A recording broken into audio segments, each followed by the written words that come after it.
이번 주가 이제 고난 주간입니다. 고난 주간을 시작하는 오늘 월요일 날 새벽 아침에 여러분을 주 안에서 또 말씀 가운데 만나게 되어서 뜻깊게 생각합니다. 2020년 고난 주간이 우리 모두가 진정으로 회개하고 우리가 져야 할 십자가를 깨달으며 우리의 삶을 깊이 성찰하는 귀한 시간으로 채워지기를 다시 한번 주님의 이름으로 축복합니다.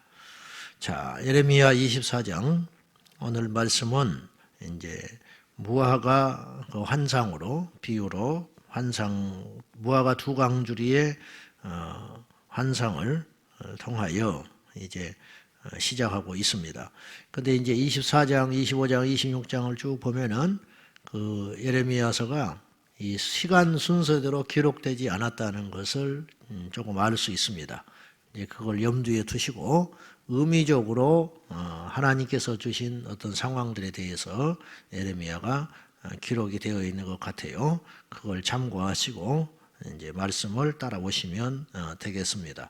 성전 앞에 무화과가 놓여 있습니다. 자, 1절입니다.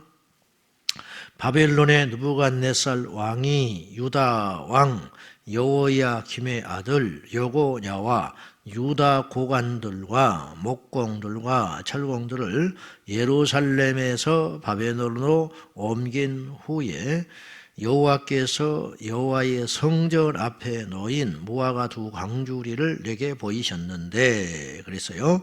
자, 1절은 이때가 어느 때냐라는 것을 암시하고 있습니다. 어느 때에 하나님께서 이 환상, 두 강줄이 무화과 환상을 예레미야에게 보여주셨는가 하는 걸 보면은요, 바벨론 느부갓네살 왕이 여호야김이 남유다를 집권하고 있을 때 침공을 해가지고 그 아들 여고냐를 볼모로 잡아갔다 이렇게 써 있고요. 유다 고관들과 목공들과 철공들, 기술자들을 예루살렘에서 바벨론으로 포로로 잡아갔을 때에 하나님이 이 환상을 보여주셨다 이런 뜻입니다.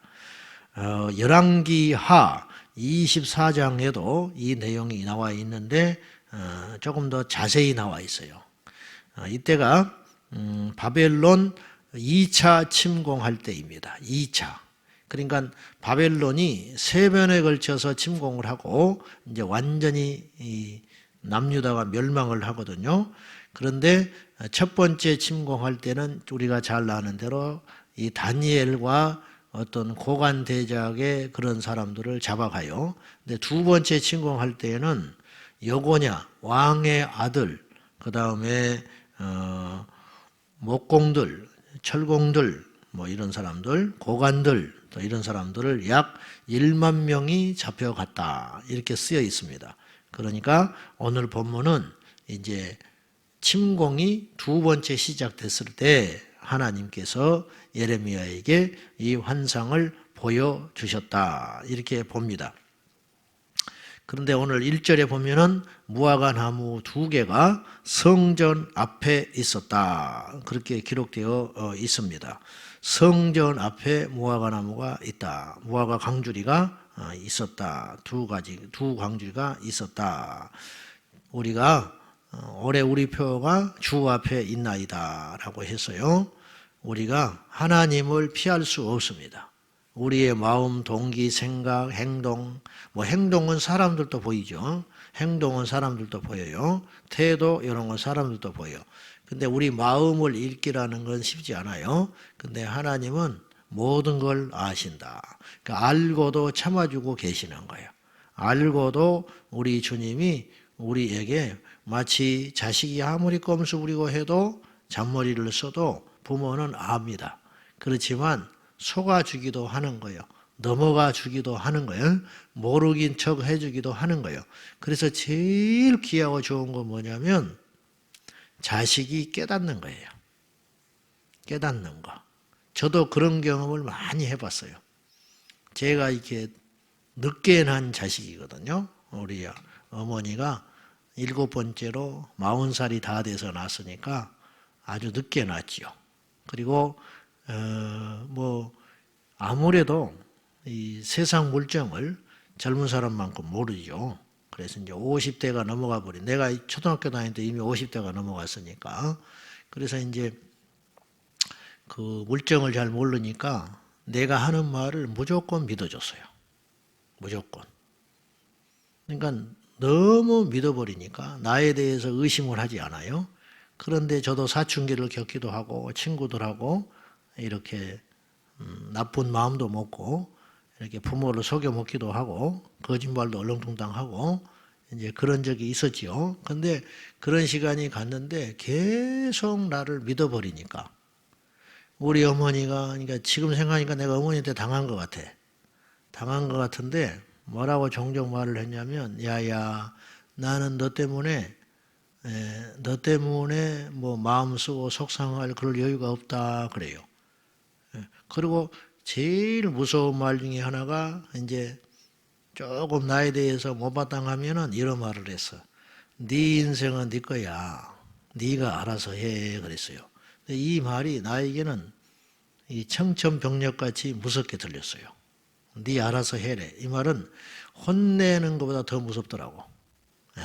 차라리 혼내가지고 내가 이렇게 잘못됐을 때 이렇게 교정을 해주고 따듬어주면 더 나을 것 같은데, 마치 나에 대해서 다 알지만 네가 지금 뭔가 지금 내 마음에 성에 안 차지만은 내가 너를 그냥 이제 놔야 할 것 같아.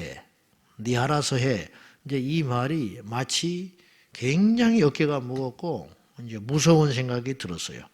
제 말이 좀 내 스스로 해서 말을 해서 우습긴 하지만 그런 생각이 들었다는 것이 조금은 철이 들었을지도 모르겠는데, 내 스스로를 볼 때도 아무튼지 간에 속아주더라 이 말이에요. 그런데 시간이 지나니까 내가 알겠더라고요.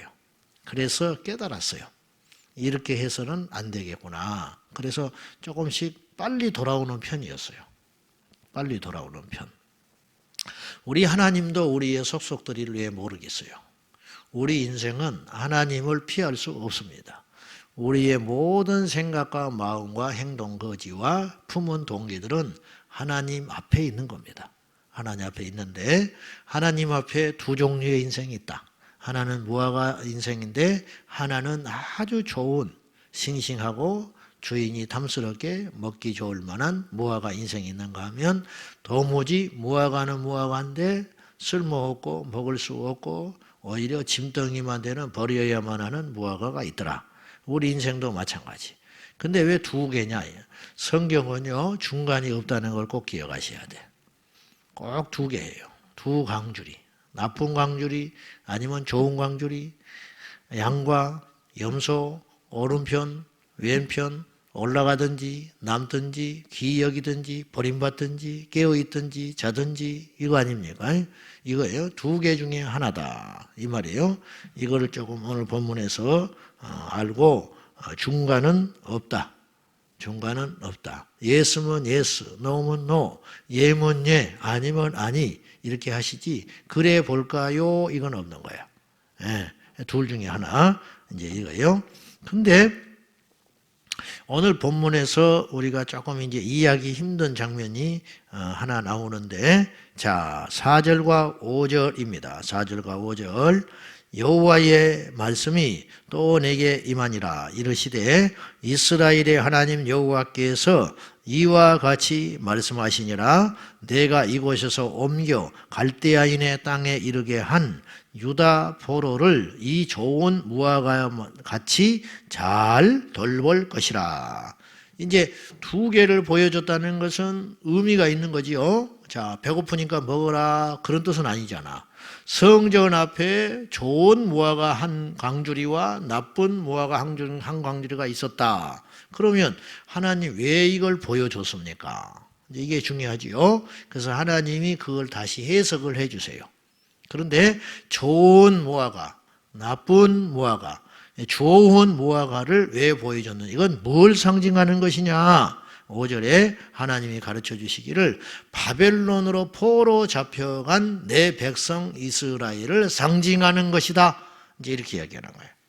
이것은 주님께서 바벨론으로 포로로 잡혀간 내 백성, 이스라엘 내 백성을 이 좋은, 먹기에 좋고 담스러운, 보기에 좋은 무화과 항강주리처럼 안전하게 이렇게 좋게 보호해 줄 것이야. 이렇게 말씀을 해 주셨어요.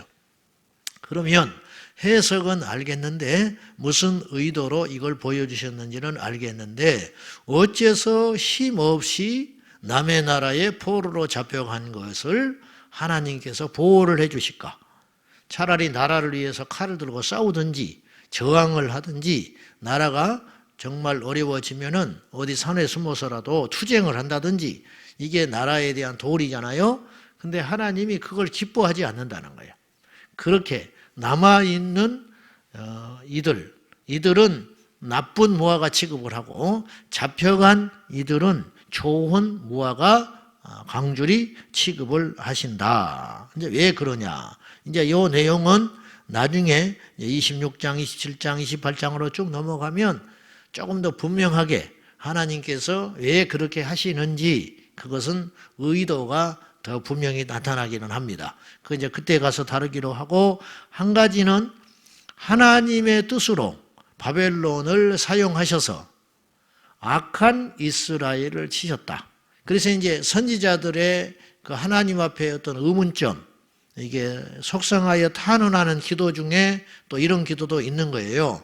마치 요나가 하나님의 결정, 니느웨에 가서 복음을 전하여 그들을 살려야겠다 하는 하나님의 의도에 대하여 불만을 품은 것 같이 똑같은 양상인데 선지자들이 어떠한 의문점과 불만을 하나님께 표현을 하냐면 우리가 악하고 잘못한 건 알겠습니다. 그러니까 우리가 두들겨 맞는 거 당연한 일입니다. 근데 왜 하필 바벨론이나 애굽이나 이 아시리아입니까? 이거예요. 이방 민족은 우리보다 착합니까? 그들도 우상숭배합니다. 그들은 더 악합니다. 사실은 더 악한 존재를 통하여 악한 존재를 때리는 거예요. 하나님의 심판이. 바벨론은 우상숭배 안 했나요? 바벨론은 부정과 비리가 없나요? 바벨론은 고위 대작들이 불의한 재판을 안 했나요? 바벨론은 더하면 더했죠. 왜냐? 이방 민족이니까 더하지. 여러분, 교회 성도들이 악하다.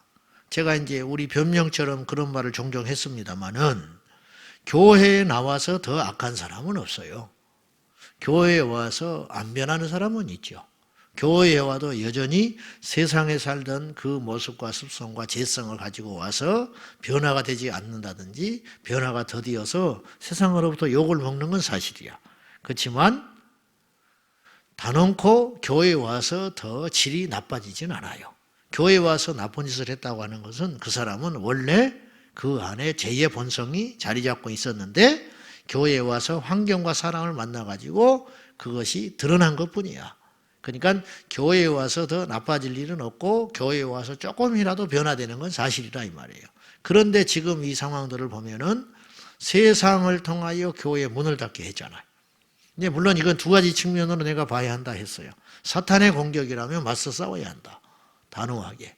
그러나 오늘 바벨론을 통하여 남유다를 치신 것처럼 하나님의 뜻 안에 있는 것이라면 이건 이제 시간이 지나봐야 알 것 같습니다. 솔직히. 어떻게 우리가 접근을 해야 되는지는 이제 조금 시간이 지나고 세상 흘러가는 것을 보고 우리가 대처하고 지혜롭게 분별을 해야 되는데 오늘 본문에 바벨론을 통하여 남유다를 치는 것은 그 당시 사람들은 분명히 깨닫지 못했지만은 예레미야만 깨닫고 있었지만 오늘 시간이 흐른 이후에 우리의 관점으로 이것을 볼 때는 뭐예요? 이스라엘의 죄악에 대한 하나님의 심판이었다. 누구를 통하여? 악한 이스라엘을 더 악한 바벨론을 통하여 치는 역사였다. 그러니까 이건 뭐야? 하나님의 뜻 안에서 일어난 심판이다. 그러므로 그 뜻에 순응하여 바벨론으로 포로로 잡혀가는 것은 하나님께서 그들을 보호하겠다. 그리고 실제로 보호하십니다. 3대를 지켜주세요. 바벨론으로 포로로 잡혀간 이스라엘 백성들을 하나님께서 그들을 보호하겠다고 약속하시고 재차 또 다음에 약속하세요. 그리고 그곳에서 잡혀간 이스라엘 백성들이 어떻게 처세하며 어떻게 해야 할지를 하나님이 당부를 하세요. 그래서 그 이스라엘이 잡혀가서 바벨론에서도 안전하게 거할 수 있도록 주님께서 보호하셨다가 70년이 찰 때 당신의 약속대로 온전하게 돌아오게 합니다.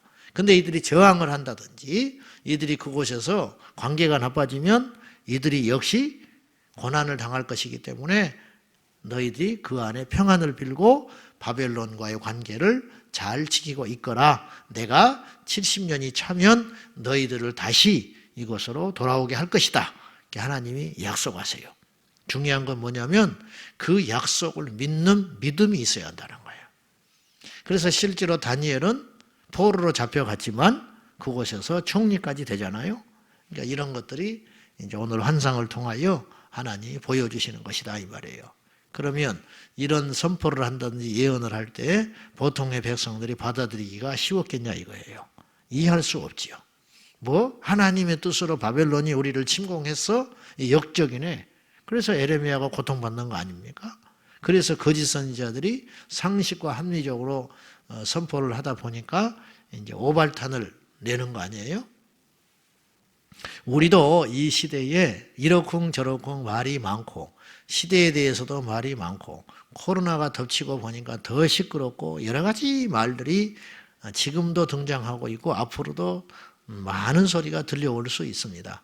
그때에 우리가 함부로 말들 하지 말고 가만히 있으면 중간이나 가니까 하나님을 깊이 묵상하며 좀 큰 안목으로 바라보는 자세, 정말 하나님의 뜻이 무엇인가, 하나님의 관점에서 이 시대와 우리 교회들과 우리 상황 각자들을 쳐다보는 지혜가 있어야 되지 않을까, 그런 생각입니다.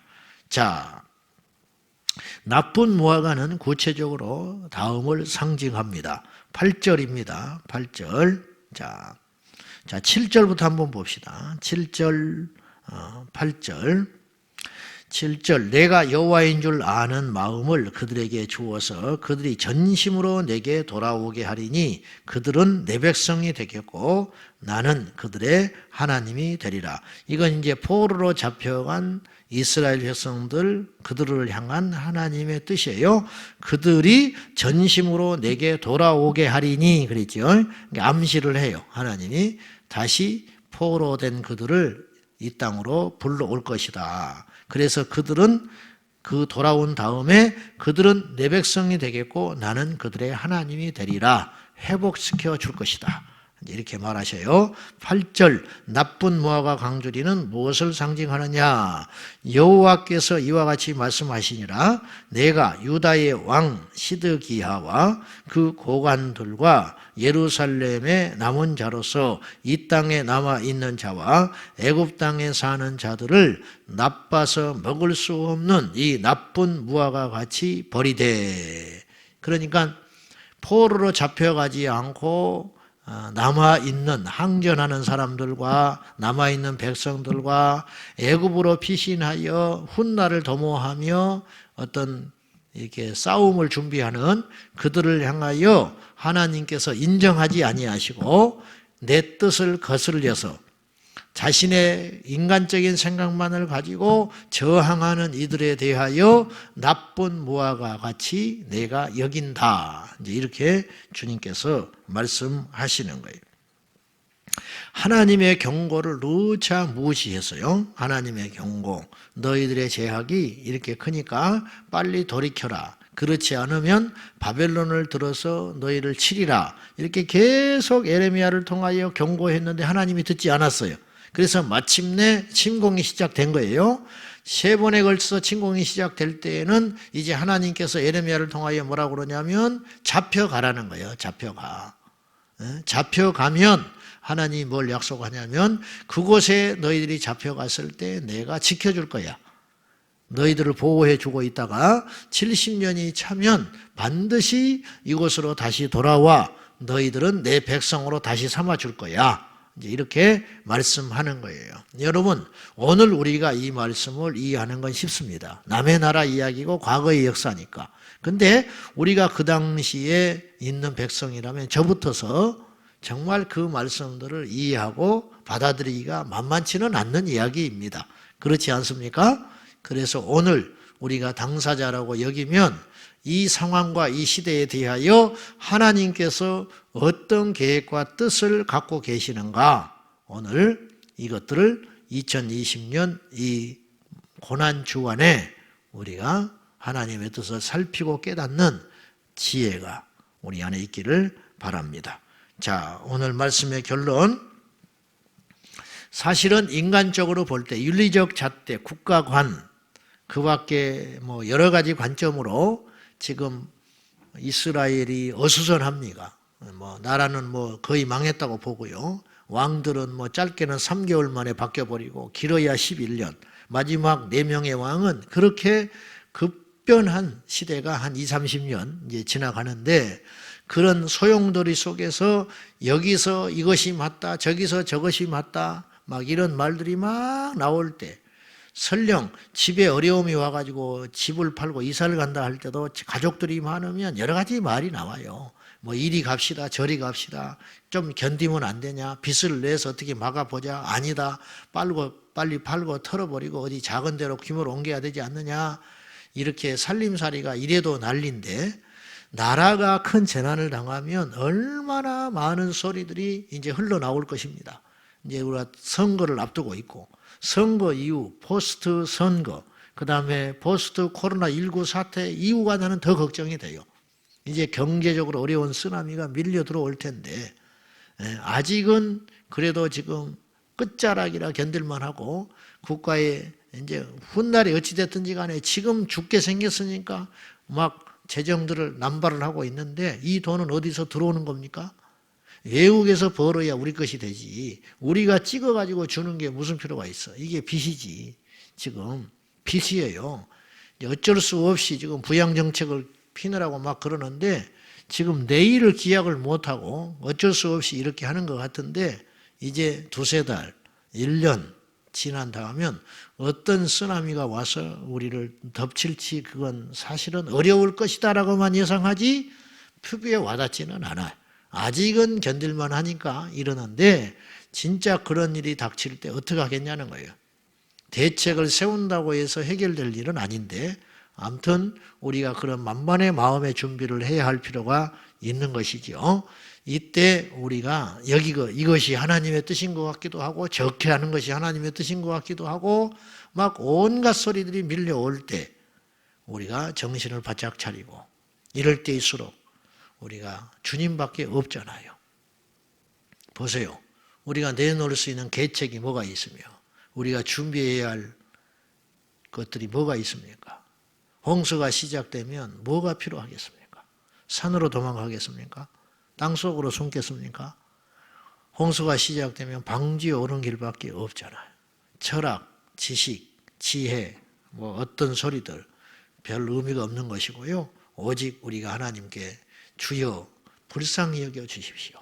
하나님께 납작 엎드리고 회개하는 길만이, 자존심이 문제가 아니고 내 살아온 경험이 문제가 아니고, 이제는 두말할 것 없이 아무 소리 말고 회개하며 방주에 올라야 할 때, 이제 근데 아직 우리가 가시권이 없기 때문에 이러는 것인데, 아무튼지 간에 그것들을 준비하며 이 어렵고 풍랑 많은 세상 가운데에서라도 이때일수록 우리는 정신을 바짝 차리고, 이 시대를 향한 하나님의 뜻이 무엇인가, 교회들을 향한 하나님의 뜻은 무엇인가, 우리 가정을 향한 하나님의 뜻은 무엇인가, 나를 향한 하나님의 뜻은 무엇인가, 이참에 하나님께서 왜 이런 일들을 허락하시고 과연 어떤 과정에 있으며 이 끝자락에 하나님께서 우리에게 바라시는 것이 무엇인가, 이것을 미리미리 알고 깨닫는다면 얼마나 큰 이익이 되겠습니까?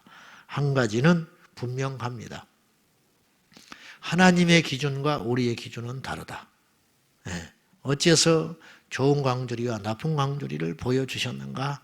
이거는 하나님의 관점과 우리의 관점은 다르다. 요한계시록 11장에 보면은 두 증인이 나옵니다. 두 증인이 나오는데, 그 두 증인이 뭘 가지고 나타나냐면 지팡이 같은 갈대, 그걸 들고 나타나요. 지팡이 같은 갈대인데, 이 갈대라는 말의 원어는 카논이라 해가지고, 카논, 이 갈대가 뭐냐면 재는 막대기예요.